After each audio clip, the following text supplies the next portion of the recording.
Well, if you're looking for some stories and some laughs from a pretty cool dude, you've come to the right place. But before we get into all that, I got a handful of things I got to throw at you like I normally do. First off, this is one of two different types of formats I have within the show. Looking at 60 to 90 minutes, I got one or two guests sometimes on, and we get into all sorts of crazy conversations, as you'll see today with our boy Aaron. And then on opposite weeks, I spit in this mic. It's just me and whatever's in my heart and on my mind and the shit that I think you need to know. Everything you need to know about the show you can find on the old website, BRawPodcast.com. Got links to newsletter, all the podcast, other stuff I've been on, blogs, pictures, merch, all that good stuff. BRawPodcast.com. And everything I do here, I'm a one-man band. So anything you see with the logo on it, I got my hands into. I love what I do, but I'm asking for your help to spread the love a little bit. If you could throw up a 5-star rating, whatever platform that you listen to on, write a review, subscribe to my YouTube channel, tell a friend or 7. Anything like that would be much appreciated. And speaking of help, I'm not going to go any further without giving a shout out to the two companies to help move this project down the street. And both these products I use on the regular. First up is RISHI, high quality CBD product. The tincture, if you want a good night's sleep, definitely check that out. Use the code word TABLE50 and you're going to get 50% off your entire order. Next up, of course, is Craig over at High Speed Daddy. I love what this guy stands for. His product is amazing. His customer service is out of this world. Backpacks, coolers, lunch boxes, clothing, and a bunch of other stuff. Again, both links are in the show notes, and give him hell for me when you get over there. All right, here we go. Aaron of I Had to Say It podcast. Great show. Make sure you check that out. Link is in the show notes. Aaron is a chef in Chicago, so we get into all the cultural references assumed and associated with that. He's got a story that he helps a friend out that happens to be a stripper, and all the assumptions that go along with that as well. As usual, I'm going to let him tell you all about it. Let's get to it. Oh, for sure. The whole thing. 5 big diamonds. He had a podcast called the MFCEO, which is motherfucking CEO. Yeah. And I had my own business at the time. And he talks about business. He was successful in business, right? But he never talked about what his business. And then I was listening to Machiavelli Motivation. If you ever listen to that when I work out, I listen to that and it's just fuck guys screaming and like heavy metal music, and you know, it just motivates me.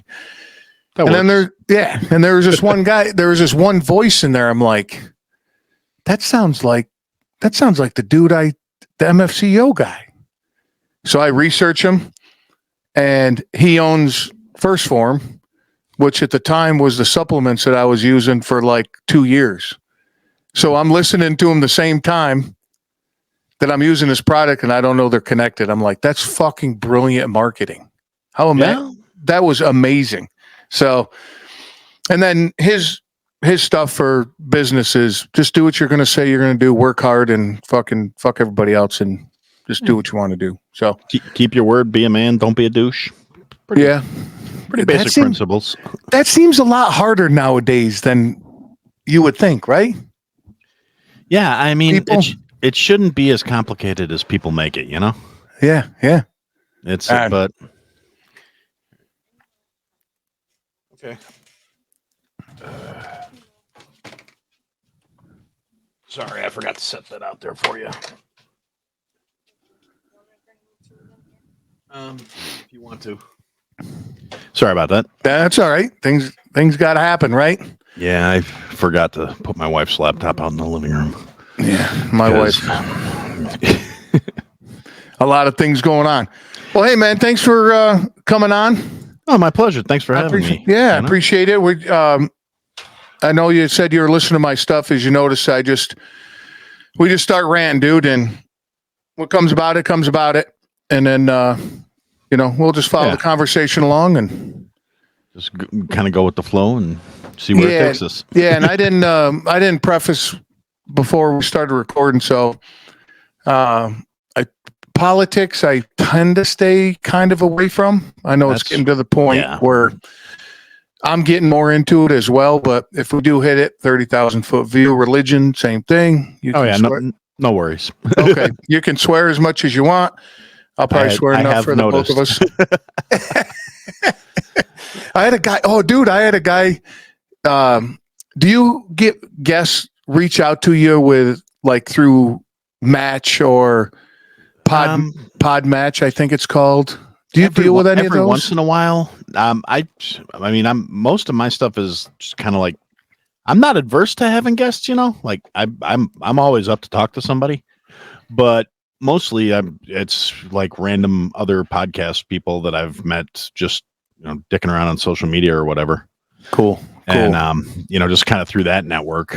And if somebody wants to come on and chit chat, I'm always like, yeah, hey, we'll set something up, no problem. You don't even have to be somebody that agrees with me. I'll talk to anybody.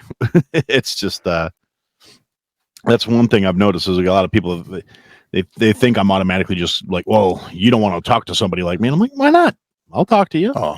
I mean, I'm not gonna, just let you just, say whatever you want unaccounted. If I disagree with you, we're gonna talk about it. But I'm not looking for a gotcha. I'm not looking for, I mean, guys like us, I think we're a little older school. It's we come from when if you had a problem, you could still talk it out, and it wasn't, you could have a difference of opinion and still respect each other. You could have, it wasn't all emotionally invested and like, oh my God, you're denying my validity as a person because you don't think the same shit I think. And right, I'm not wired that way. I mean, I'll give you every opportunity to change my mind. I mean, I'm not going to promise it's going to happen, but I'll let you try.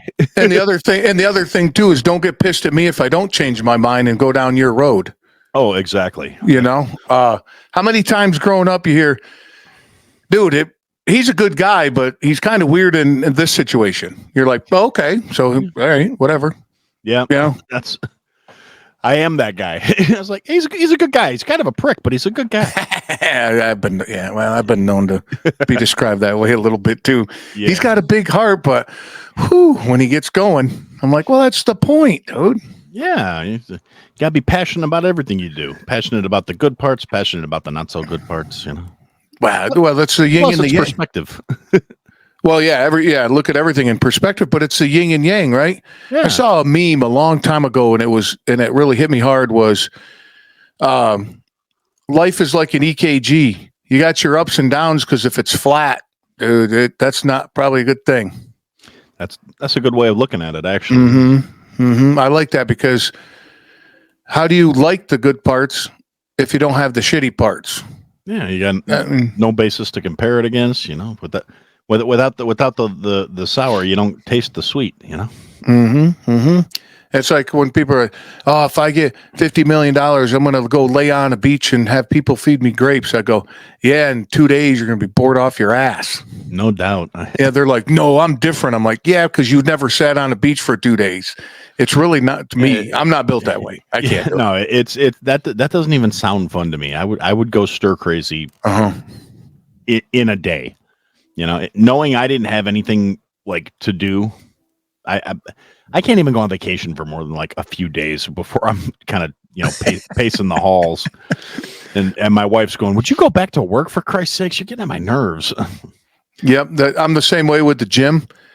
If I'm not in the gym, at least every other day, I start getting a little. And my wife will be like, just go to the gym. I got this. Whatever you need, just go to the gym. I said, all right, I'll be back. Yeah. Well, I just, it's been almost a year now.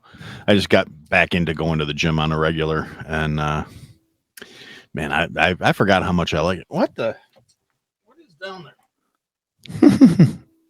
Okay. That's the cat. Sorry. I forgot he was in here. I like that. That's the cat. Yeah. He was in there sleeping, I guess, and now he's not. What you've been you like the gym, huh? Oh yeah. I mean in the days of my youth, I was Yeah, I was kind of not like a full-on gym rat because it wasn't conducive to my lifestyle, but I was that guy that was in there at like 2:30 in the morning. Oh, nice. Because Because I've been a chef for 26 years now. Oh, you still are? Oh yeah, Dude. and it's it's not a bad gig for the most part. Can I help you, babe? I'm sorry, I forgot to give her other stuff. Nice. Yeah, that's me. I just ran in the door like I got Chicago traffic, so I'm like, ugh. And I got here with like 5 minutes to spare. Dude, you could have texted me. Trust me, I got plenty to do. So if you could have bombed me and said, hey, give me 15 minutes. Yeah. But I got questions about your chef, man. All right. So how many drugs have you done? Recently or overall? Well, let's go back in the. Well, I guess, man, you're still at it, right? Yeah, but not. I'm an old guy now. You're an old dog now. No, take her out, please. Thank you.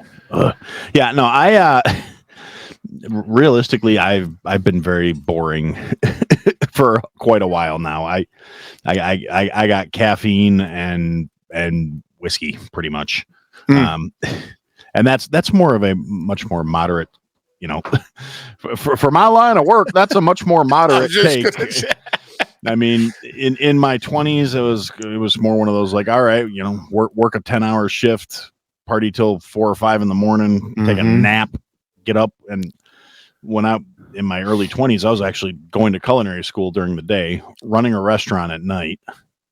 I took a job when I first moved to Illinois. That was in August. By November, the head chef had gotten himself jailed, and the owners were like, you want to take a crack at it? And I was like, yeah, sure. So by like New Year's, I was full on running the place. Whew. And what kind of restaurant was that? It was like a upscale bar and grill, basically. Okay. For the area, it was actually one of the most popular places in the area. It was also had a massive outdoor beer garden that doubled the capacity during the summer. And with where we were located, our liquor license also let us stay open till 3 a.m. Shit. So we were at the kitchen closed at 10:30. And then the Thursday, Friday, Saturday, the bar was open till 2:30, 3 a.m., depending on how the crowd was. We had live music, we had stages. And yeah, so we'd, just sit there and party up. And as the kitchen manager / chef / guy who wound up closing the place half the time because the owners were out there getting ripped with everybody else. And they're like, hey, Aaron, you got this? I'd say, yeah, I got you. Don't worry about it. And, I'd wind up counting out all the bartenders' drawers at the end of the night and everything. And right before we closed down the last register, we'd ring up like 3 cases of beer and then just go sit in the beer garden until the sun came up. Oh, I remember those days. I was in the bar business for a while. And you know how it is. Oh, yeah. You shut the door and you lock it. And then that classic scene of, what was it? Texas there, the kids, the football team. Oh, Friday Night Lights. Or no, Varsity Blues. Varsity Blues, yes. Varsity Blues, where they come out of the peeler bar and they're like, the sun. Yeah. I can't tell you how many days I've done that. Yep. And that's God's flashlight. God's flashlight. And then depending on which other party favors were involved in the evening, make that much.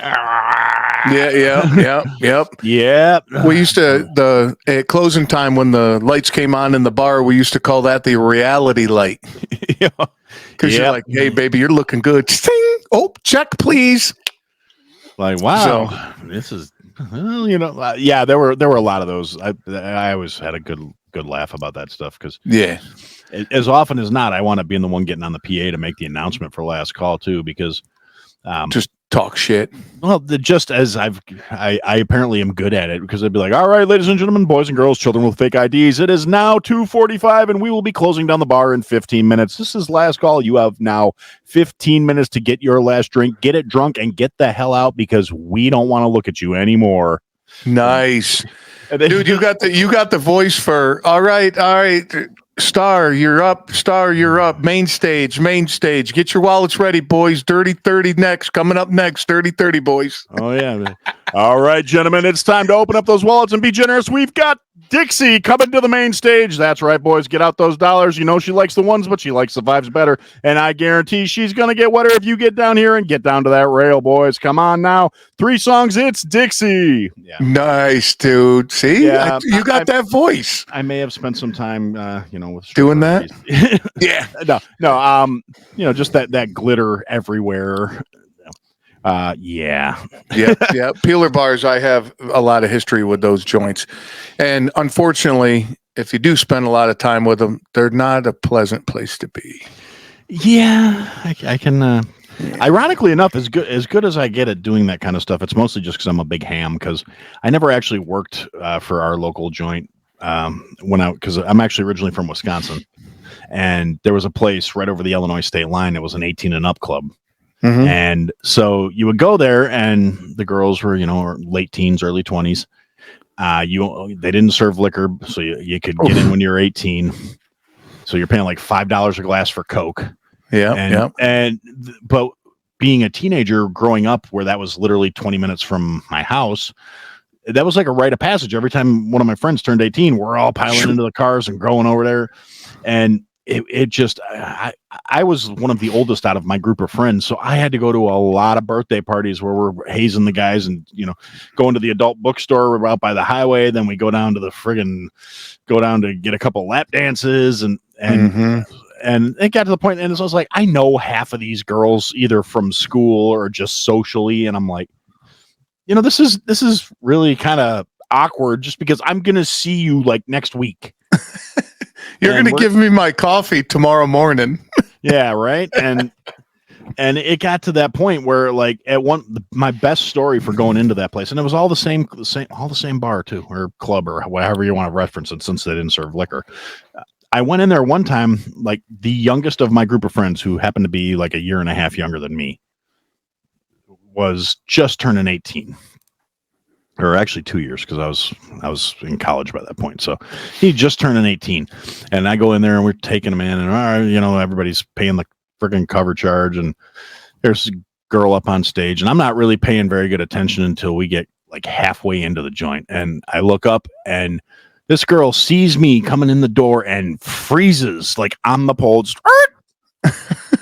and it's my buddy's little sister. Oh, yeah. Real like I've known this girl since she was like 8. So awkward. Like, yeah. Okay, I can't look up at the stage. Yeah, this is gonna be a fun ass night. Jesus Christ. Jeez, look at the time. Wow, I gotta go. I was the driver. I had to stay. Oh, so I go walking over to a little, like, everybody else piles up to the rail. I go over to a corner booth, sit down by myself, like the creepy pervert. Mm-hmm. I'm like, you know what? I don't even care if they judge me. Enough of the people that are here know me. I don't even care anymore. I'm just gonna sit in the corner and stare at my shoes. Yeah, at least until the next dancer's on the stage. Yeah, get her, or she puts her clothes on, right? Yeah, I was 20 years old. I'm not gonna lie. Like, I'm not looking at any of the girls. No, I would just not her. That was all kinds of weird. And she comes out and does the little floor walk that the girls tend to do when they're trying to sell lap dances and stuff. Comes over directly to my little corner where I've tried to seclude myself. Plops down on my lap. Acts like she's trying to sell me a lap dance. Sticks her mouth right up against the corner of my, for the love of God, please do not say anything to anybody. I swear to God. They don't know. They think I'm working at a restaurant. They think I'm waiting tables. I'm like, and it looked like, she was like trying to sell it, and it was weird and awkward and uncomfortable for me. She's like doing, like, rubbing my shoulder. I'm like, that was before I got all doughy. So I guess it was a little more like, ooh, you're so muscly. But at the same time, this is somebody I've known for like a decade. And I'm like, and you watch them grow up, right? Yeah. And I'm like, this is so. She's like, well, I can't just sit here and talk to you, so I have to make it look like I'm trying to sell you a dance. And like, or you could walk away through clenched teeth into my ear, like trying to convince me not to snitch on her. Yeah. And I'm like, you do realize your brother was supposed to be here tonight, right? Could you fucking imagine that, dude? Oh yeah, no, that we would have gotten thrown out. I guarantee it, because he would have. he would have flipped, and I would have had to pick him up and carry him out the door because I know what kind of a guy he is, and it's better me doing it than the bouncers doing it. Yeah, yeah. Wow. So something like that happened to me. Similar. Back in Colorado, I had a route and a client base and all that with Coca-Cola, who I worked for, and this guy owned a campground. Super nice guy. Loved him. He was my client for 15 years. I watched this girl come in every summer and work there. Like she worked the campground. Yeah. Same exact thing, dude. We go to the big city, an hour and a half away. We're sitting there and girls are dancing. I look, I was like, wait. And I'm completely barbecued. Right. So I'm like, what the hell? No. And she saw me, freaked out, ran off the stage and never came out. And I was like, fuck. And I never saw her again. So at the campground or none when I'd stop and talk to the owner, but that was same thing. I was like, I saw her when she was like 7. Yeah. And now she's completely naked standing in front of me. And I'm like, no. Yeah. That was a little weird. Yeah. Like I said, it was that's always been my big, like, yeah, you know what? Here's why I'm a little more casual on my attitude towards these clubs now. Yeah. Because this kind of stuff can happen. And now I'm at the point where I'm not going to run into like my friend's little sister. I'm going to run into somebody I know's kid. And I'm, oh no. That would be awkward. Yeah. Well, that's, I saw, because a buddy of mine owned a place or like managed it. He didn't own it. And I was doing security and stuff at the time. And they were having a rough time with the club. So he hired me and a couple of my, guys that we had a reputation. They're like, hey, can you come in and do your job? Right. And, just watching those girls come in, I saw both sides of it. They would come in and be like, I'm here for X months. I got a dollar amount in my head. Dude, 6 months later, they're gone. Never see them again. I'm like, that's all right. Okay. I can see that because the money is so good. Oh, yeah. Right. And then you got the other side. It's like, I always compare it to a heroin addict. They're chasing that original high for the rest of their life. Yep. They want that first couple nights up on stage and piles of money, and it's never going to be that way again. Oh, yeah. Sad. But it's. I mean, everybody's got their thing. Yeah, and, it's actually funny because I don't. The other side effect of having that place that was 18 and up and had 18-year-old girls dancing there.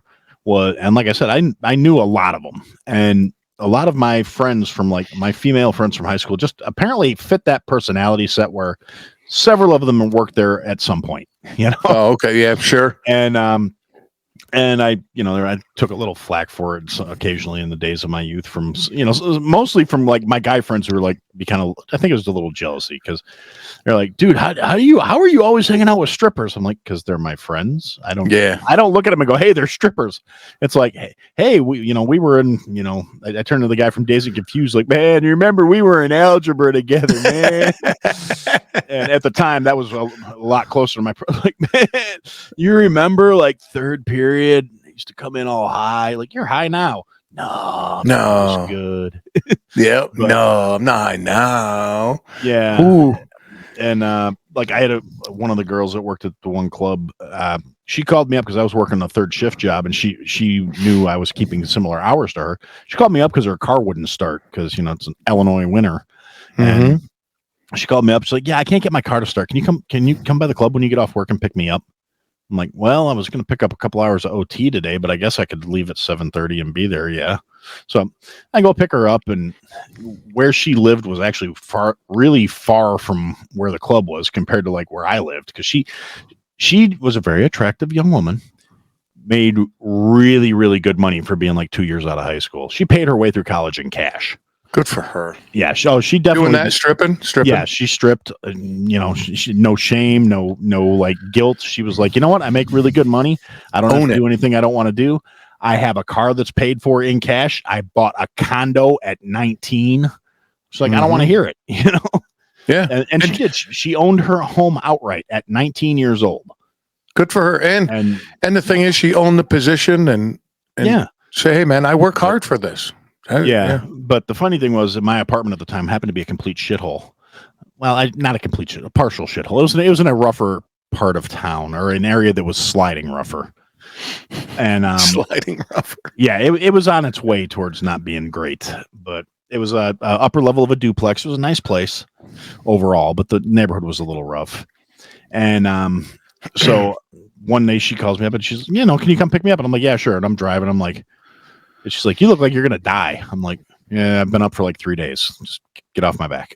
And you were a chef. You were cooking at the time. Well, I was actually at that point in my life. I actually had 2 jobs. I was cooking, and then I was also working as a janitor. That was the 3rd shift job because it was just something to do because I wanted to put some extra money together. and I got the job, and it's just like, hey, if you go on 3rd shift, we'll give you an extra $2 an hour. Oh, and this was in like '98, so I'm like, okay. Dude, that is amazing because out in Colorado, I had my day job and I was making good money, but I was like, I need to do something at night or I'm going to get my ass in a lot of trouble. Yeah, exactly. I ended up working for a janitorial service. So they had it was like a 4-story office building, but the problem was the dumpster was on the other side of the parking lot. So the company didn't want the ladies going across a parking lot at night. And they're like, all you got to do, man, they're all piling the garbage right here. And we're going to pay you extra because it's the shift.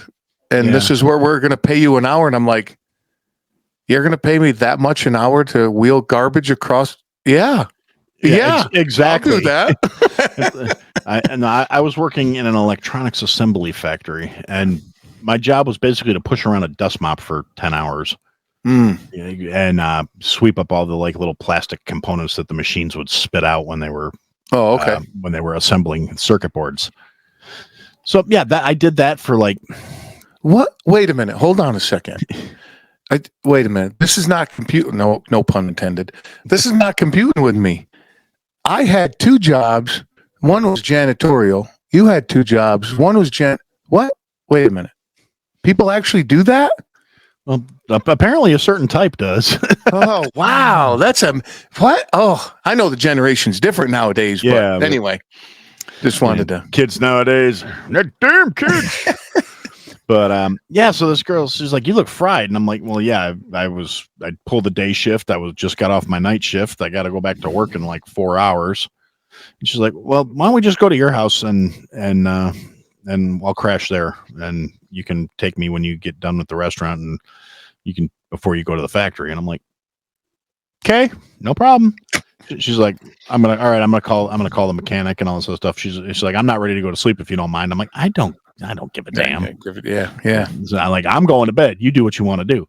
So, and a lot of people don't realize it's like strippers don't come to work in stripper clothes. They don't leave work in stripper clothes. She's, wearing sweats and sneakers and a hoodie. In a hoodie. Exactly. And it's like, so we go back to my place and she comes in and, just came in and I was like, help yourself to whatever you want that's in the fridge or whatever. I'm going to bed. And since I was working 2 full-time jobs, I had a nice, I had nice stuff and the fridge was always full because, chef and it just wasn't macaroni, cheese and hot dogs. Well, no, I mean, I had macaroni and cheese and hot dogs too, because some days that's just all you want to do after work all day. Oh, that's like the mechanic's car syndrome. Yeah, exactly. Yeah, I get that. You spend all day working on cars, and then you forget to change your own oil for 6 months. Mm-hmm. But yeah, it's a similar thing. But so I'm like, yeah, whatever, do what you're gonna do,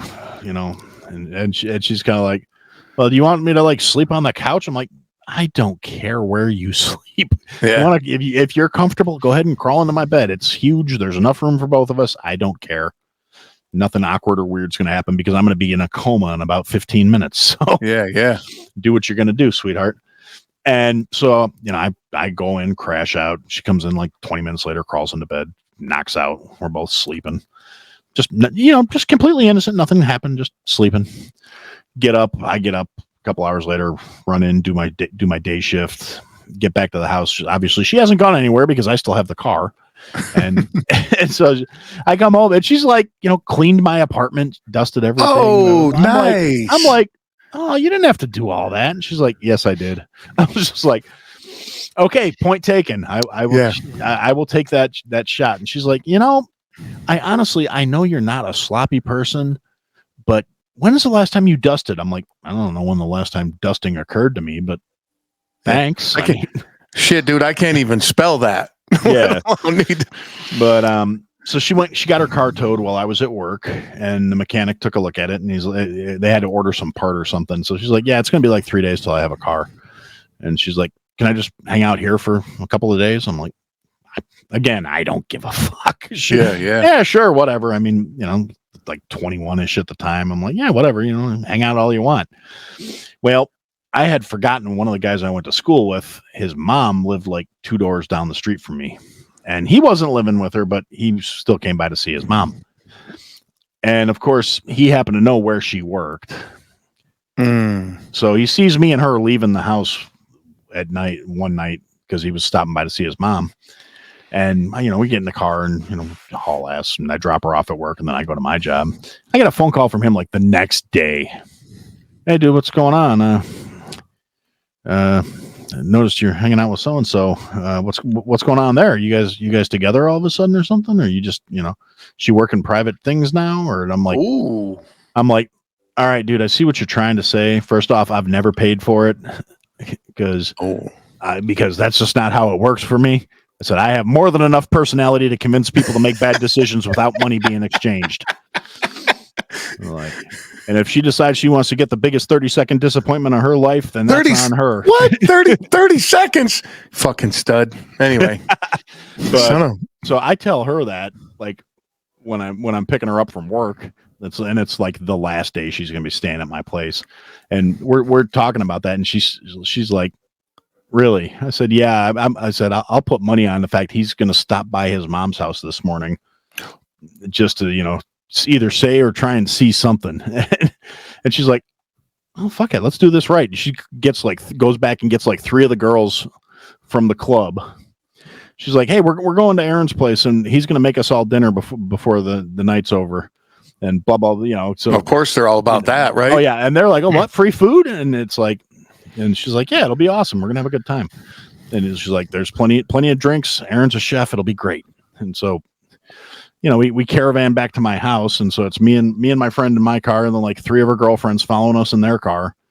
Get back to the house, and I hop out of my truck, she hops out of my truck, all the other girls get out, and they didn't quite no hoods were up, no hats were on. They were all still kind of dialed up from It wasn't a stretch of an imagination to realize who was following you into your apartment. Yeah, exactly. They were not, and because they knew the score too, because I'm sure she told them. So they were all just like, oh, this is going to be fun. We're going to fuck with this guy. Oh, yeah. And so all of a sudden I got all these pretty attractive women going up the stairs into my place, and I'm like, and all of a sudden I hear the door open over at my buddy's mom's house. I'm like, sure enough. Well, I'm like, hey, what's going on, bro? He's like, dude, did I just see like 5 chicks going to your house? I went, no, it's 4 chicks. And he's like, well, what are you, like, having a party or something? We haven't hung out in a long time. And I'm like, no, I was just cooking dinner for everybody. I mean, we all work nights. It's now our supper time. We decided not to go somewhere and eat. So I'm just, the girls are going to hang out, have a few drinks, we'll have a few laughs. We're going to eat some dinner. It's going to be great. And I could see him like poking around. I want to come hang out with strippers. Oh, stop, dude, stop. Have a set of balls. Just come in, kick the door in. Be like, I was just Aaron, waiting for him here. Exactly. I was just like, dude, just ask. That's all you got to do is ask. I know you can do it. I know you got it in you, brother. I could see him standing there like with his hands in his pockets, his head down, and then like toeing the dirt. Hey, Aaron. So, hey, how's it going, buddy? Like, maybe I was thinking we could maybe, hang. No, actually, he was just like, he did nut up after a couple seconds. And now the funnier thing to me is I forgot my other friend's mom literally lived next door. Like, I completely forgot she was there. She didn't say anything about it. He was not involved, but I was like, man, this could have really blown up in Going my up that, face. yeah. But I could have wound up with a whole house full of motherfuckers. But That'd been no, so the one dude, I was like, man, you want to come in? I've got enough food for everybody. You can come in. yeah, because he was there for the food. Well, yeah, no, I was trying to give him a little shred of like, just pretend just act like you miss me, motherfucker. Yeah, exactly. But out in it got a little wild. It really did. Nice. Yeah, I started making cocktails. Well, because like I said, we're all just getting off of work. He was just like, I just got up. So he's like, I can't believe everybody's drinking. And the girl's like, here, shut up and have a drink. And man, he got he got crossfaded and passed out on the couch. Ooh, he woke up with like lipstick drawn on him and shit. Beautiful. Beautiful. Those girls were ruthless. Oh man, that reminds me. Well, one, I got two stories for you real quick. Out in Colorado, I move out there from upstate New York, and my first apartment was in a bad neighborhood, just straight up shitty neighborhood. Not the worst in Colorado where I was. It was a fourplex, and across the railroad tracks and across the street, there was this neighborhood with flat top houses in it. And that's like the ghetto where I was, right? So my buddies and I would get all fucked up, and we'd hit golf balls off my back porch over into the neighborhood, but that's a whole other. So one of the tenants was a stripper, worked at the club just down the street. And so when you walk in our apartment building, you have the lobby, two bottom apartments. You go up the stairs and you have the two top apartments, but right above that, right in the middle, there is the laundry room, right, for the building. And countless times, I go up to do laundry, and there she is standing there, buck naked, doing laundry. She's like, I figure I'll just wash all my clothes. and we would just stand there and have a conversation just like you and I are having. And she was incredibly good looking. But yeah, she just owned it. Like, yep. Yeah, I'm here naked, and here's my boobs. Yep, here's everything just hanging out for you to look at. And of course, I'm like, you're welcome. Yeah, just keep eye contact. But no, that was she was a really cool person. We partied a lot together and stuff. But people are like, you live with a stripper? No, she lives in my apartment building. Yeah, but I hear she does her laundry naked. And you've never seen a naked woman before? Yeah, I never could quite wrap my head around that. Like, oh my God, she's naked. Man, we're all naked at some point, right? Yep. I was naked a little while ago. You want to think about that while you're staring at her, huh? Yeah. Well, yesterday morning at the gym, I weigh myself, but I weigh myself with all my clothes on. Like, I get completely cleaned up. Last thing I do, I'll weigh myself. And I only weigh myself like once every 4 or 5 months, because as long as my clothes fit nice and I feel good, I don't give a shit. Right. Right. And a guy goes, shouldn't you weigh yourself naked? I go, I don't walk around naked. And he goes, oh. And just kept walking, never said another word. And I was like, I don't walk around naked. I walk around with my clothes on. But exactly. Yeah. There's all sorts of crazy shit with strip joints, dude. Yeah. Well, this is actually kind of a funny thing, kind of semi ties into this. Like, apparently the whole, like, Aaron hangs out with a lot of girls who either became strippers or happened to be strippers when Aaron was hanging out with them or whatever. Right. So it was not a completely unknown fact, like, in my hometown. And it was just one of those things. And so you fast forward, I don't know, 7-8 years, whatever. And I am now a married man, newlywed, just got hitched. Congratulations. Well, no, I'm saying this was, shit, that was 18 years ago. Oh, shit. Oh, damn. Well, congratulations on that. No, but at the time of the story. Oh, okay. I had just gotten married. I was like technically been married for like 4 months, and I took a job back in Wisconsin. So we moved to my hometown because that way my wife and the kid would have some kind of support system while I was at work. And it was a good thing. And that also happened to be the right where my 10-year high school reunion comes up. And we weren't going to go to the reunion. I was like, I don't give a shit. I'm not paying to go to this thing. But the night before the reunion, they did like a pre-meet at this place called the Brat Stop. And it's big bar, they got a venue, stage, bands, all that stuff. And they also happened to be running a promotion that night that was ladies' night, where it was $5 for a wristband, and then you got, well drinks and beer. And so, me being the practical guy I am, I bought my wife a wristband as soon as we walked in the door, and I'm like, "All right, babe, go grab me a couple of drinks, will you?"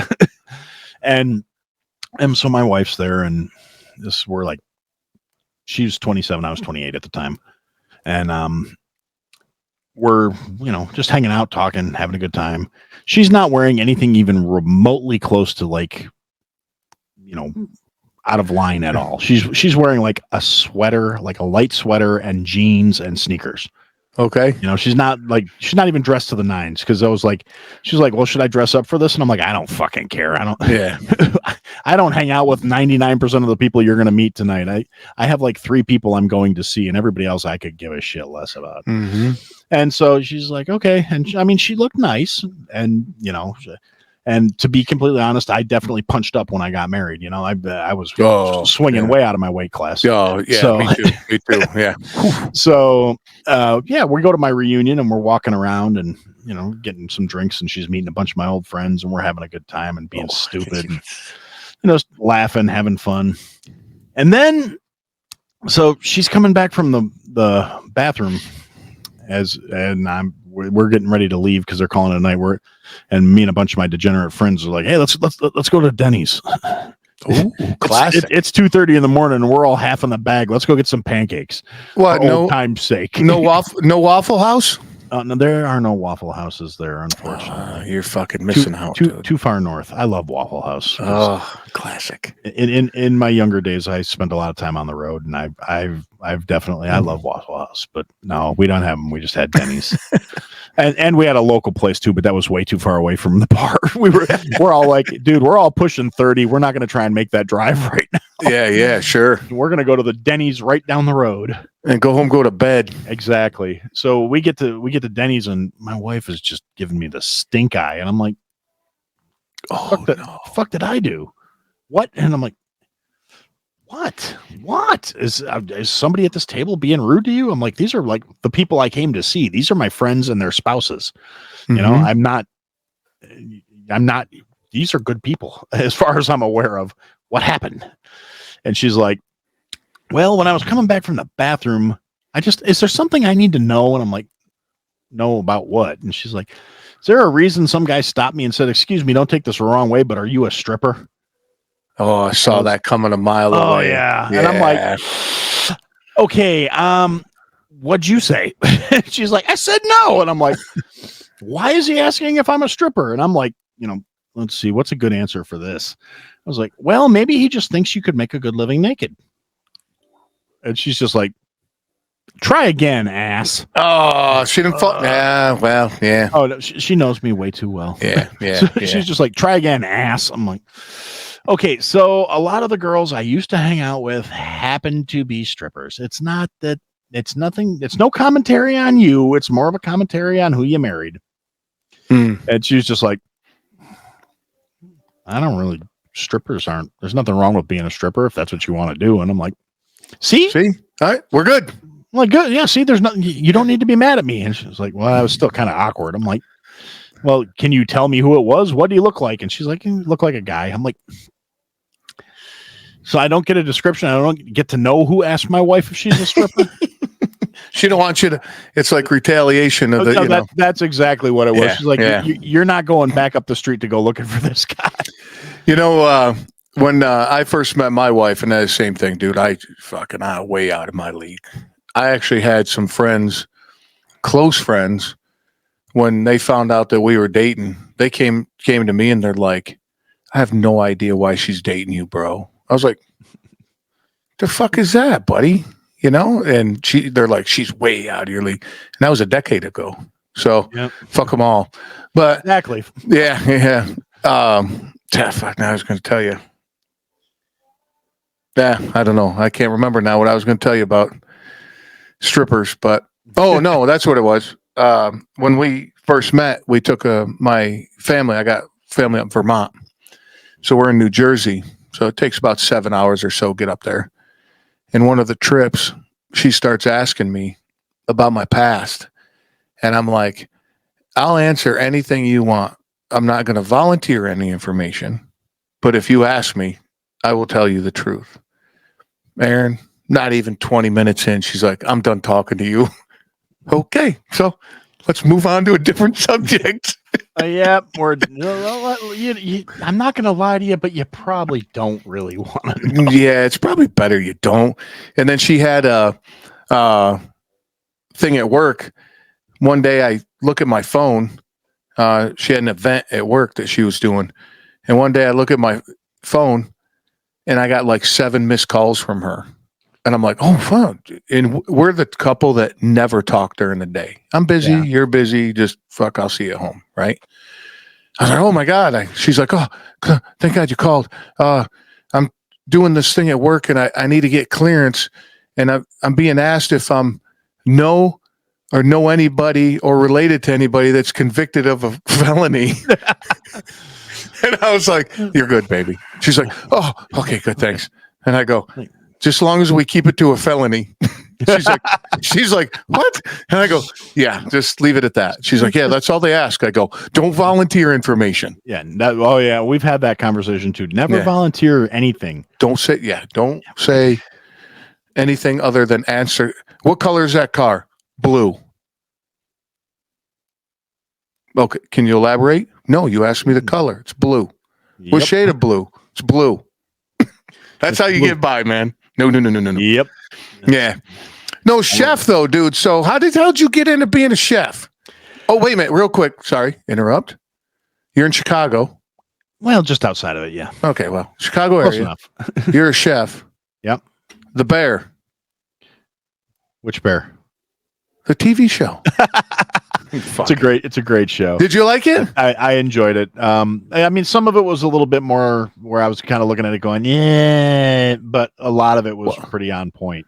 Okay, that was the question I was going to get to. Obviously, they got to dramatize it a little bit for TV, right? Yeah, but that's pretty close, right? It's pretty close. I mean, there's certain little parts where I'm just kind of like, yeah, that's not quite going to fly. But I mean, it was for being what it was. I enjoyed it. It was entertaining. It definitely, I could see a lot of that happening. Like, particularly the parts that were showing like him outside of the restaurant, like when he's like passing out at his house and lighting the thing on fire. Yeah. I've done that. Fall asleep on the couch with a pot on the stove because you're fucking fried after being at work for 16 straight hours. Yeah, and not just sitting there staring at a computer. You're going like hell, physically, mentally, right? Yeah, I mean, in a good world, yeah. Yeah, I've been in kitchens that were dead, and I hate it. I hate it. No, I was like, oh my God, this is terrible. Because you still have to be ready, so you're standing there just like waiting for the other shoe to drop, and it's like, this sucks. That's even worse than just constantly going. Oh yeah, if you're constantly going, the time flies. I mean, you don't even notice you've been there for 10 hours. Oof, until you sit down. Well, yeah. No, then you sit down and you decompress like, and then you're like, fuck. I gotta get going again. Yeah. Dude, that seat, I think it was it's only 3. Well, anyway, I think it was the second season where it was Christmas time and it was in the past. Yeah. And dude, like halfway flashback bits and halfway through that episode, I'm like, I'm done with this episode for a minute. That was pretty intense. Dude. I mean, you got to take those. I mean, that's a sign of a good show though, too. It's telling a good story. Yeah. But, he's amazing too. I can't remember his name, but let's call him Lip. Yeah, I was gonna say he's Lip.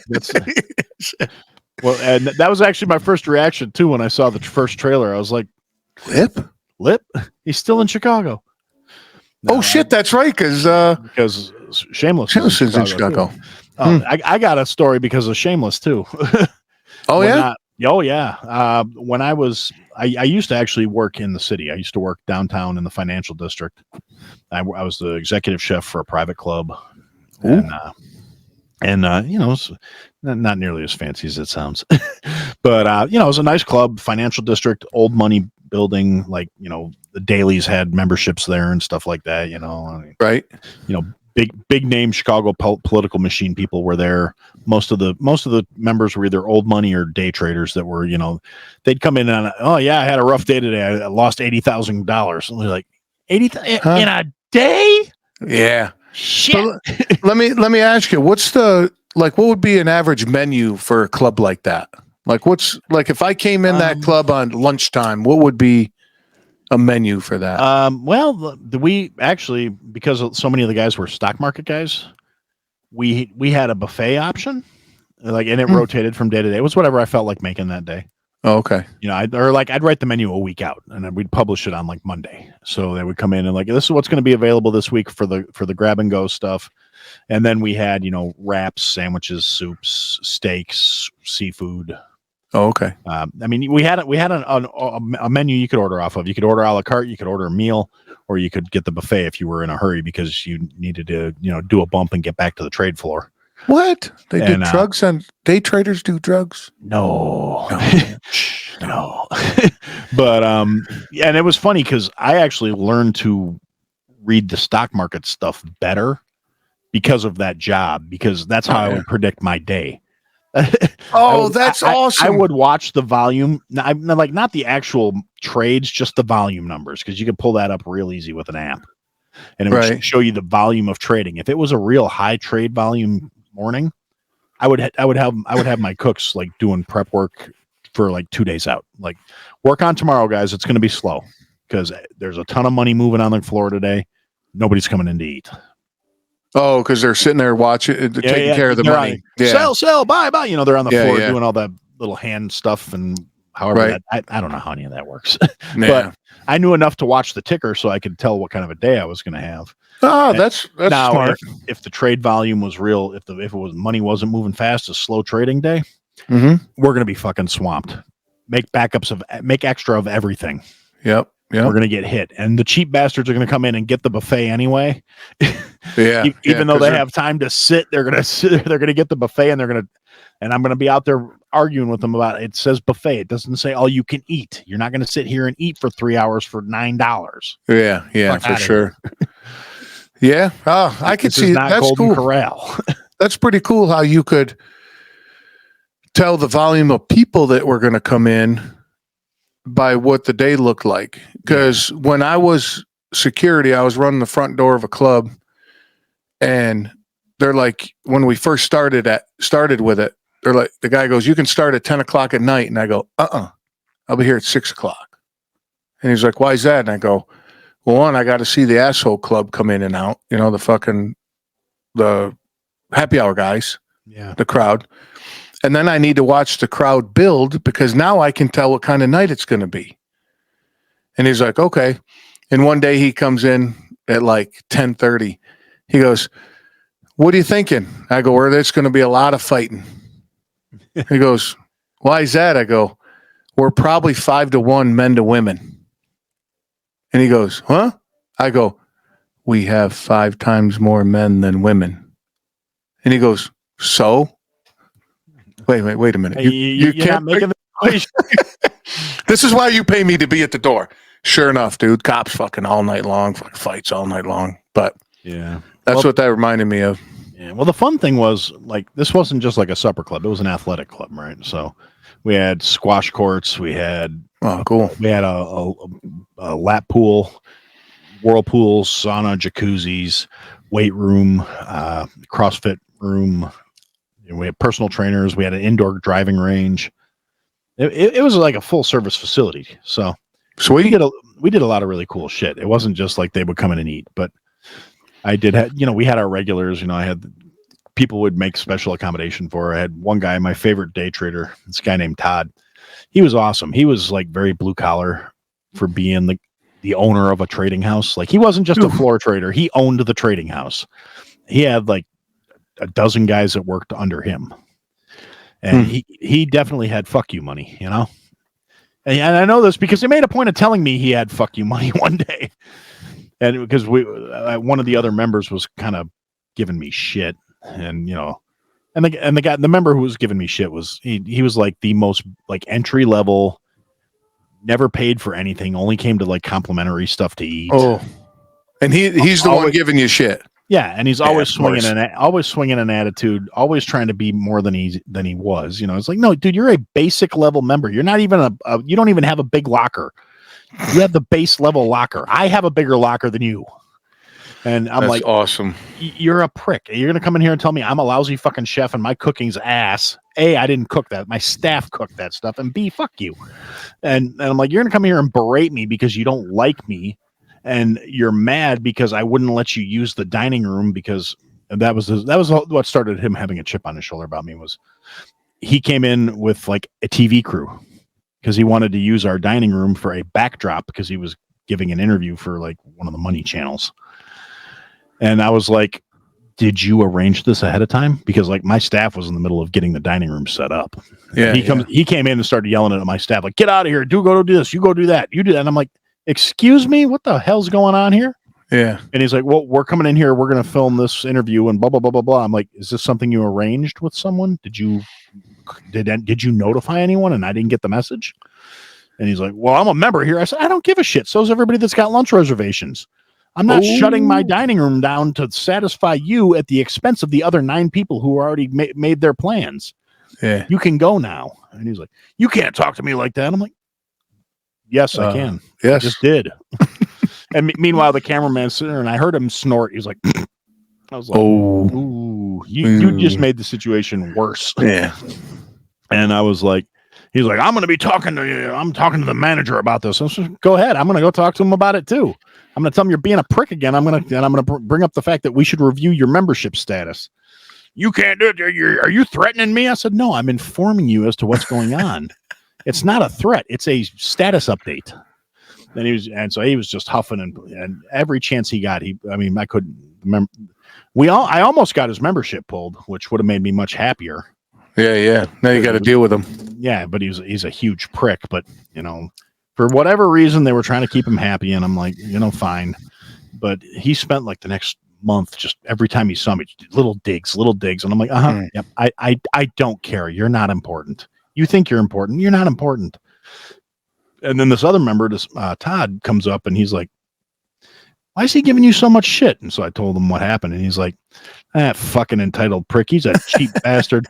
It's like, he's sitting there. He got a free parking spot because he bitched to the building management until they gave him a spot. And I was like, he's like, I hate that fucking guy. You know what? And so he goes over and starts laying into the guy. And I'm just like, well, the thing too is the guy's probably got more money than all of us. Oh, right? yeah. And he's the one that thinks he's entitled to a free parking spot. Yeah, well, actually, I don't know. This guy was kind of shady. He might not have been real good at his job. But the guy who went and shoot his ass, I love that man. Well, the one there about the free parking spot, that's probably why he's so angry and bitching all the time, because he knew he was a fraud. Yeah, that was kind of my stance. I was like, if he's penny pinching that much where he only shows up for free meals and he constantly bitches that we're not doing enough for him for his membership dues, he's fucking broke. Yeah. He's trying to live like he's got money, but he's fucking broke. Yeah, he's upside down. But so the other guy lays into him and he's you can't. He's like, the fuck I can't. He says, I could buy this club. He says, and if I decide I'm gonna buy the club, I'm keeping Aaron and throwing you the fuck out. Oh. I was like, man. And then he brought me his mom's soup recipe and was like, hey, would you mind putting this in the rotation on the menu? I was like, you can have it anytime you fucking want. Yeah. So that was all he asked from me for jumping on this guy's ass for me. He's like, hey, I can say whatever I want. I got fuck you money. He says, you need your job. I don't need to put up with his shit. I'm offended on your behalf. Fuck him. I'm offended on your behalf. Yeah. And then he was like, can you make blue cheese cauliflower soup? And I'm like, you bring me a recipe, I'll make it. Yeah. And so, that was his favorite soup. So I made that for him, like, every couple of weeks. And, I'm not going to kiss his ass. Yeah. But, every now and then I just see him in the morning and be like, hey, Todd, we're having blue cheese cauliflower soup today. And he'd be like, all right, I'm coming in for lunch. One way to get him in. And then how'd that connect you with Shameless? Anyway, I'm sorry. So I'm in that club. That's right. The club also had a boutique hotel that we managed on the top floor of the building we were in. Okay. So it wasn't a huge skyscraper. It was only 40 floors. So on the 40th floor, I'm just saying for perspective compared to some of downtown Chicago, it's not that tall. Right. But there was another restaurant up on the 40th floor that was very, very like well-known Michelin star place that was, open to the public, but you had to get reservations like 9 months out. Ooh. And then that was one corner of the top floor. And then the rest of the floor was the hotel, which originally the entire top floor belonged to the club too, because when it was originally founded, it was a private members club, and that they all had their suites up there. And then they converted some of the suites into this restaurant. Oh, okay. But 3 sides of the building were still suites. So my company managed the suites too. And we came to realize we're still, we still got to have the heat on to these rooms. We still got to have the lights on. So when nobody's in there, we're losing money. And so we started listing them on like hotels.com and bookings and all that stuff, like all the different websites. And if they would use those deals where it's like, well, since it's an open room, and it's an off-peak premium travel hours, blah, blah, blah, blah. And you could get a really nice suite in downtown Chicago for like $150. Ooh. Which was like nothing. Yeah. So we started getting all these like little like millennial East Coast people who were like, wait, you're like millennial. I'm trying to be nice. Very like early 20s and at the time, kind of naive, who were not completely out of their element because, you could tell they're like, oh my God, we're here. We're tourists. We wanted to go do touristy things. And this is when Shameless was really taken off. Right. Mm-hmm. So and it was right around the same time where they had that storyline of all the yuppies trying to come into the more like neighborhood bars and everything, where it's like all these hipsters were coming in and they were like, all right, if you're a hipster, get the fuck out. So those were the people that were showing up at my hotel, and they would come down to the club to have their, complimentary breakfast with their room before they went out to go adventure through the streets of Chicago. And in the span of like 3 weeks, I must have a dozen fucking couples of, like I said, early to mid 20-year-olds. And I'm not saying it's a regional thing, but I'm saying they just all happened to be from the East Coast. We must have been on some kind of deal. It was all like Northeastern, like Maine Yankees, and just that accent. And just, how do we get to the back of the yards? I'm like, you fucking don't. well, we want to see where they shoot Shameless. No, you don't. First off, they shoot Shameless in California on a soundstage. They have a few external shots from Chicago. Most of that shit is stock footage. You don't want to go there. Well, I mean, we could get an Uber. I'm like, well, yeah, you can. There's a really good chance your Uber driver is going to tell you to go fuck yourself. Yeah, I was just you tell them most of the neighborhoods you want to go to, because these are guys that know the area. I'm doing you a favor. Go to the Field Museum. Go to the Shed Aquarium. It's a gorgeous aquarium. Go to the Museum of Science and History. There's all kinds of cool shit to do in Chicago. And I'm saying that as somebody who hates Chicago. There's all kinds of cool shit to do in Chicago. Going to the back of the yards is not one of them. Like, well, we want to see where Shameless is based off of. Okay, well, if you're not going to listen to me, here's what you need to do. Go back up to your fucking room. And what'd you say? Yes, I'm cussing because you want the real Chicago experience. Look, here's the real fucking experience. Go back up to your fucking room. Leave your purse. Leave your wallet. Take your phone. If you, you have to have something. Fine. Leave all your credit cards. Take enough cash to get a cab back here. If you're put that in your shoe. Yeah, and stick that in your fucking sock. Yeah.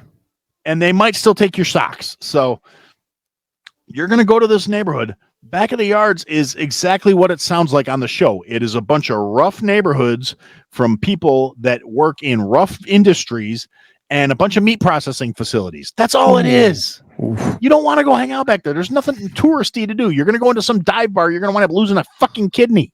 Yeah. And wake up all sore. Yeah, and it kept happening.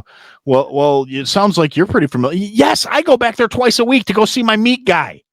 I can go there. You cannot go to that neighborhood. They're going to smell you coming. Oh, could you imagine somebody of that caliber going into that neighborhood?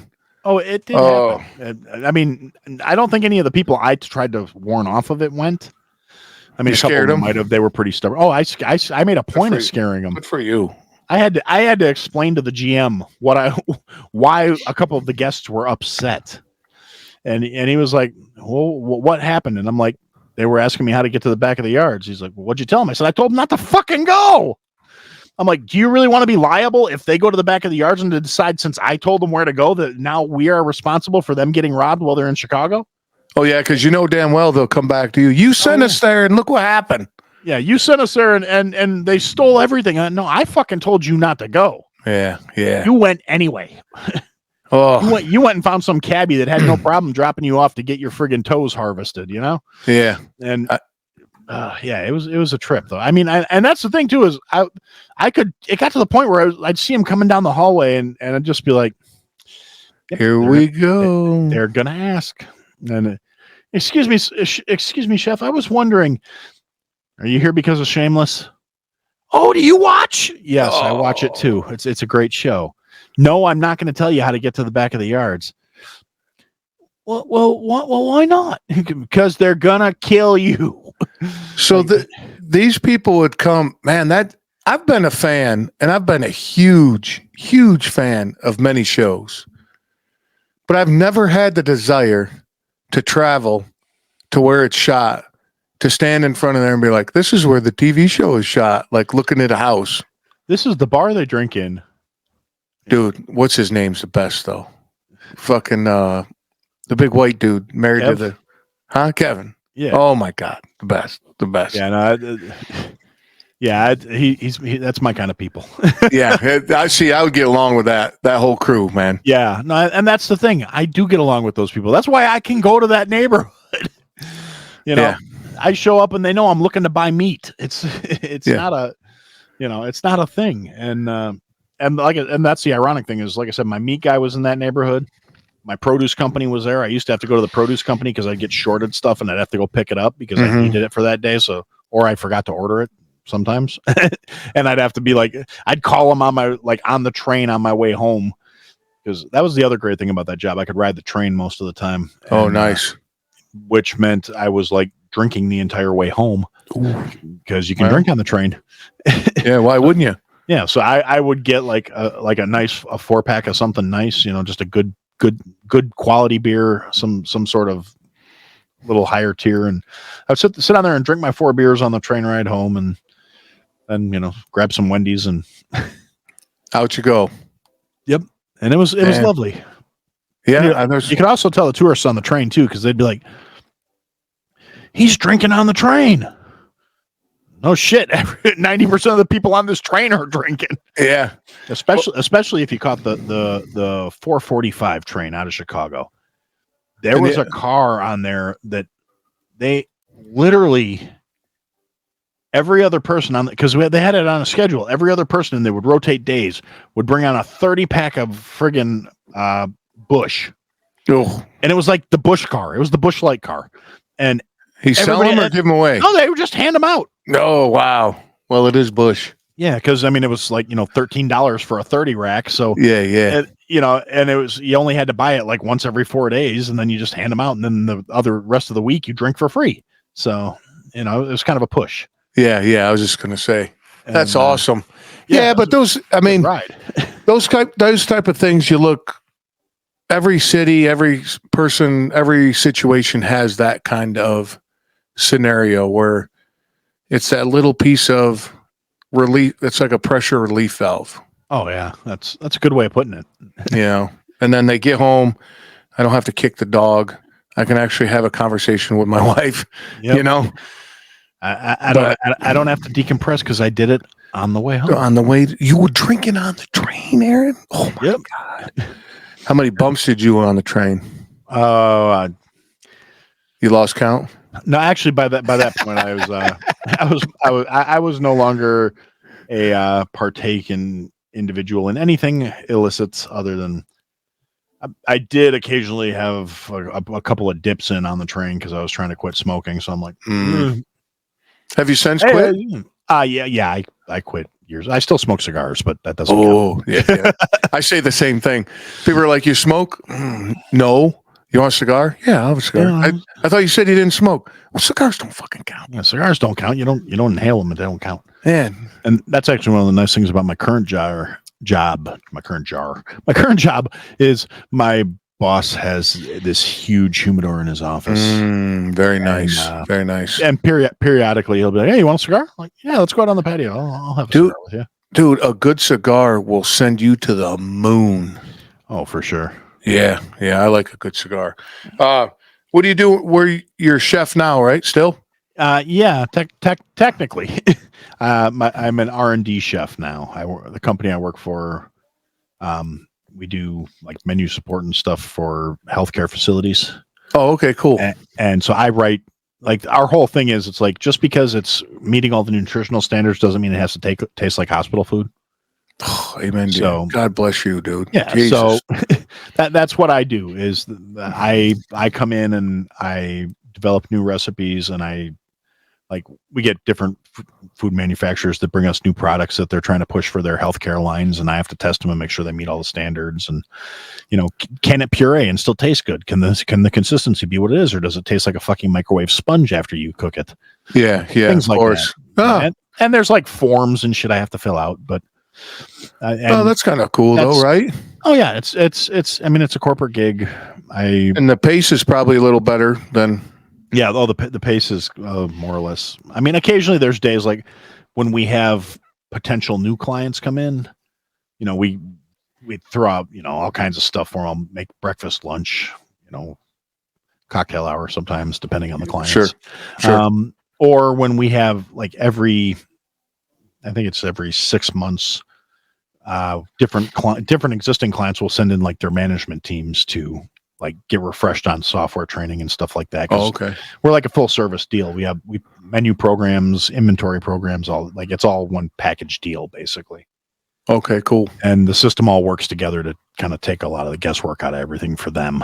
So, right. So their managers will come in for them. When they come in for training, I feed them then too. And those days are a little more, intense, but it's not consistently like that all the. Yeah. And the best part about that is I'll know a couple weeks out which clients are coming in which days. And then I will go back to the files and look at whatever facilities they have with us and pull up whatever the items we're getting complaints about are. Like, oh, we don't like this recipe. This beef is terrible. We don't like this product. It's too chewy. It's too tough. It's too gristly, whatever. And I will take every recipe that we've gotten a complaint about, and that's what I build their menu out of. Oh, that's amazing, dude. And then I feed them that, and I go, this is what it's supposed to taste like. And I've never once had somebody go, yeah, this is garbage. Never once. Because out of prep, you're taking the product and you're prepping it correctly. Exactly. Okay. If you follow the instructions as I wrote them in the menu, because I wrote the damn menu, if you follow the instructions that are in the binders we give you guys that have the recipes in them, this is what the product will turn out like. I was in the hospital years ago, 5-6 years ago, for a couple of weeks. I was bedridden. I was paralyzed from the waist down. Yeah, you talked about that on the show before. Yeah, I do listen. Thanks, dude. And my wife is huge in cooking. She's Korean. She loves cooking, all that. And the day after I was in the hospital, she brought in bags of cooked food. She stayed up all night. And then she wrote on the whiteboard and wrote instructions like Tuesday is this jar and it's labeled. Wednesday lunch is this jar. Wednesday dinner is this box. And that's awesome. It was really cool, man. So I ate that. I didn't eat any hospital food, but they were legally bound to give it to me. They have to bring it to you, yeah. Right. So they're like, and when I looked at that compared to what I was looking at what my wife brought, I was like, no wonder people don't get better eating in the hospital. Holy cow. Poor dude. bastards. Yeah. You think that, food is medicine, man. You think that you would. Should be. Well, and it could be poison too, right? Yeah. That's actually, I can give you some inside dirt on that one. Oh. Part of the problem with there are nutritional standards that you have to, like, every medical facility that has food service gets audited. They have government agents that come through and make sure they're doing what they're supposed to do. They're meeting all their nutritional budget and everything, How often they get audited? Supposed to, allegedly. It kind of depends. If they have a good track record and they never get a low score or anything like that, it's like every 6 months. 3 to 6 months is the usual window. Okay. I mean, it's always a surprise. They don't tell you they're coming. They just show up. and if you're a problem facility, they come more. That's of course. just the way it works. So the key, that's why people hire us, to eliminate that. And then we show up and audit them on a much more regular basis to make sure they're doing what they're doing, because you're not making us look bad. Yeah. We're not having So they hire your company to kind of put a buffer between you and the government. Be like, now you're responsible. So if the calories don't or something doesn't add up, they can be like, they did it. Well, kind of. But the problem with that is we verify all that stuff before we send it out. So if there's something that's not working out right, it's you guys aren't doing what you're supposed to do. Right. If you were following the program the way it was written, you would be fine. So, it kind of takes some of the responsibility off their shoulders, but they still have to do the work. Sure. It's like steroids, dude. Yeah, kind of. You still got to put in the work if you want to get the extra gains. That's it. But so, yeah, with these audits and stuff like that, a lot of the hospitals, particularly, the more like long-term facilities and stuff like that, food is an expense. It's not on a line item budget. They don't look at it as, it's part of the treatment. It's part of the therapy. It's an expense for keeping the residents there. Right. Sure. So there's no markup. There's no profit. So they are tight on that budget, Yeah. They're like, we want to make sure we can meet the nutritional requirements as we're required to, make sure our patients are getting enough of everything they're supposed to have. And you're getting $6 a day per patient. Or, I'm just throwing a number out there. I'm not saying that's a specific, but that's the realm of things. And if you have a bigger facility, it's actually a lot easier to hit that lower number because volume and volume. Exactly. Yeah. But if you have like a 10-bed facility and you're doing, physical rehab stuff where you have patients that are only there a week or two, and at any given time, you may only have 5 people in the facility. Ooh. It's really hard to hit those numbers. So that's where you start getting the they're cutting corners. They're cheating. And that's usually when I get the phone call where they're like, yeah, this product sucks. And I'm like, well, here, let's walk through the process. Let's talk about what's going on. Let's see if we can solve your problem. And then I have to sit there on the phone and drag the truth out of people. Oh yeah. Well, they're not going to admit that they're wrong. Yeah. They want to put the blame on you. Yeah, they just want to say it's a crap product and they need something else. And I'm like, no, it's a perfectly acceptable product. I fed it to your owner last week. So let's work through let's work the numbers here and see if we can't come to something that lets us both save face and fix your problem. So let me ask you this. Your product, is that like a meal delivery service, or is it's raw product? No, it's not even product. I mean, we make arrangements with them to which distributors they're going to use, and we get them like rebate programs and stuff like that. Oh, okay. It's part of the service we provide, but they're getting Tyson chicken, Aunt May bread. I mean, Hormel meat products. I mean, it's name brand stuff. It's not like we're. So in your instructions, you're saying, hey, get this type of chicken, get this type of broccoli, get this type of gravy. And then on their end, it might be $2 cheaper a can or a pound. So they're going to go with that chicken instead of what you say. Now that just messes up the equation. Basically, yeah. I mean, it's a little more, involved in that just on our end, but I get that, but I'm just throwing country boy math out. Yeah, no, you're right. And that's the thing is that's how they look at it too, but they don't all see things on the back end. Like I should say, because most of these things are like conglomerates. It's one company that owns like 7 or 8 locations.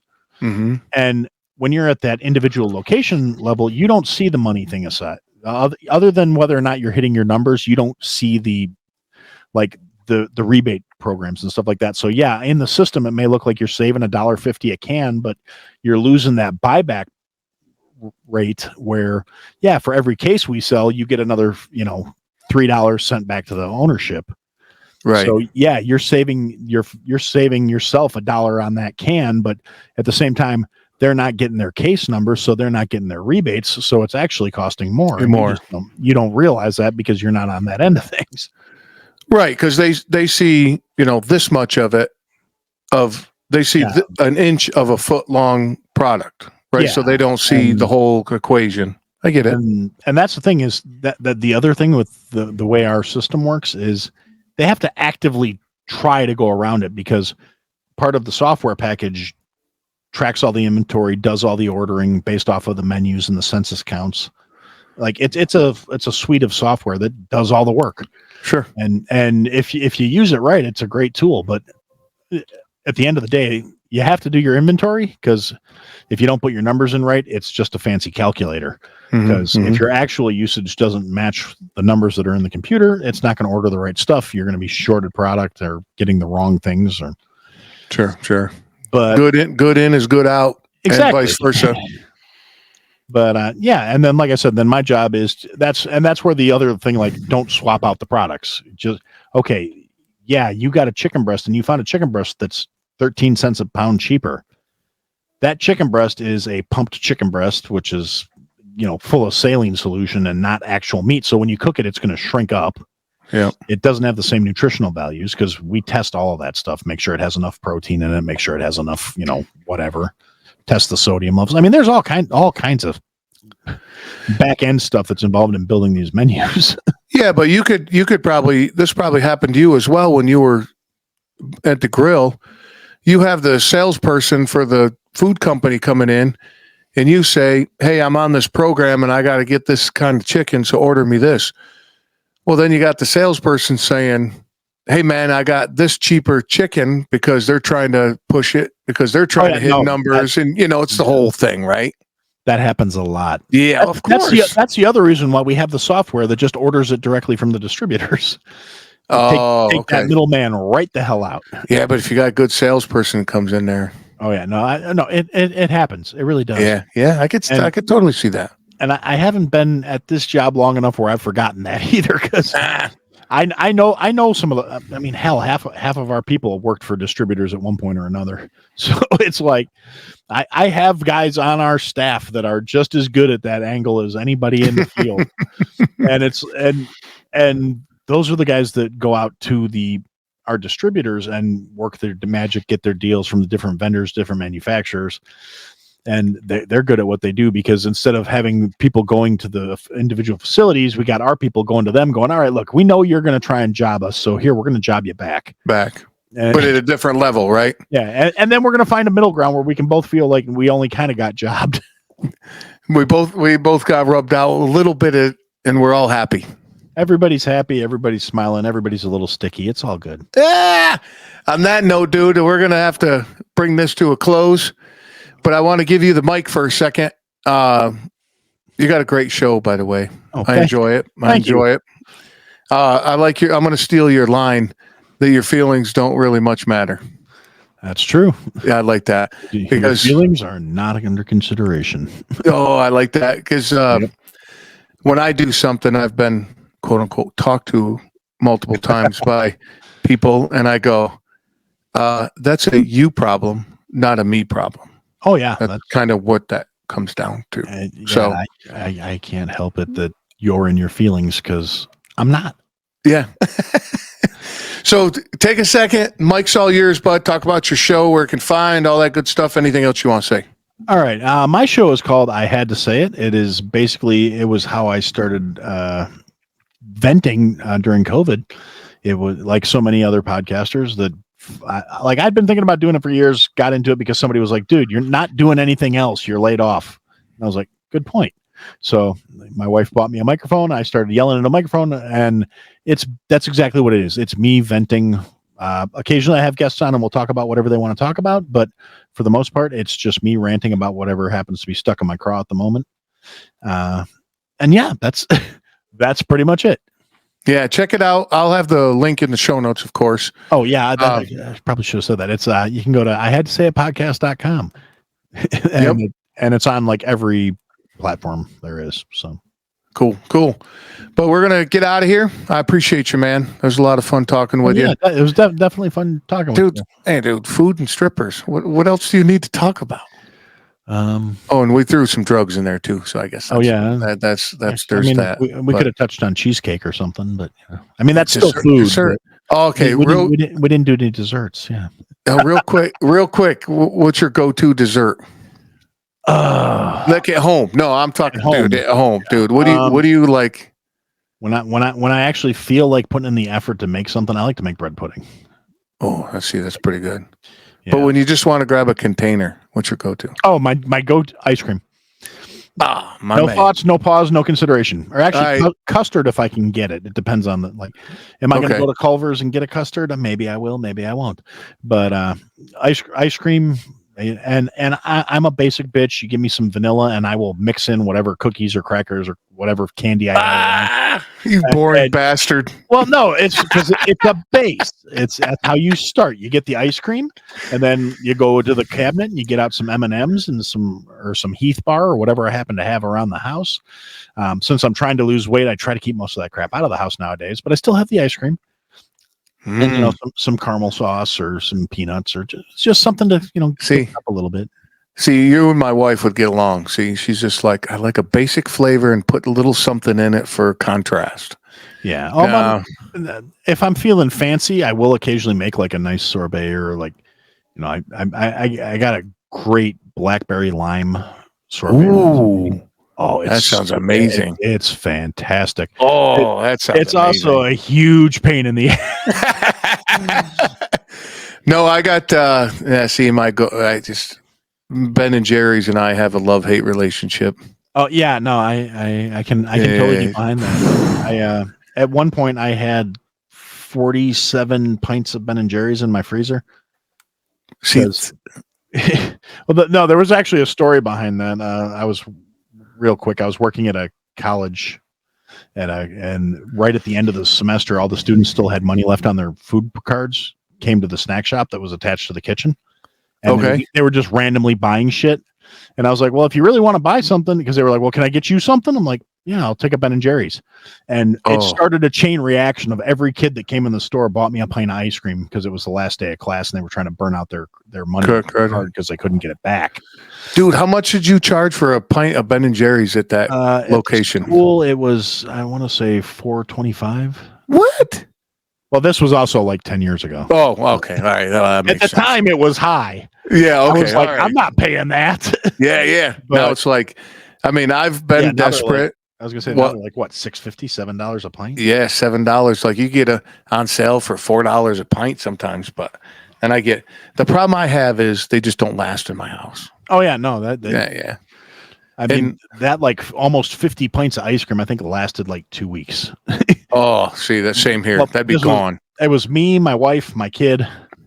And yeah, I mean, I think we all were just like ice creamed out by the end of the month. It was just. Oh, for sure. Oh, yeah, just total. And I tear up the wrapper, take the lid. Of course, you got to eat the ice cream that's stuck to the lid. Oh, yeah. I throw the lid in the garbage, and my wife's like, aren't you going to save the lid? I go, for what? She goes, what you going to have left? I go, I have no idea what language you're speaking. So she don't even ask anymore. But people have Ben and Jerry's left? Yeah, that classic of, this is how you store leftover bacon. Huh? What's leftover bacon? Is this a new concept? I've never heard of leftover bacon. But yeah, pretty much. Yeah, well, I had to touch on dessert. I figured you're an ice cream man. Oh yeah, Rob. So, all right, buddy, let's get out of here. Hold tight. Aaron came my way through introduction from a mutual friend, Brian of Unfiltered Discussions. Another great podcast. Link is in the show notes. Make sure you check both these guys out. I know they'll love to hear from you. All right, man, I'm going to get you out of here because I know you got shit to do. But don't forget, Live Rishi, High Speed Daddy, my website. Tell a friend or seven. All right, man, don't act cool, be cool. Till next time.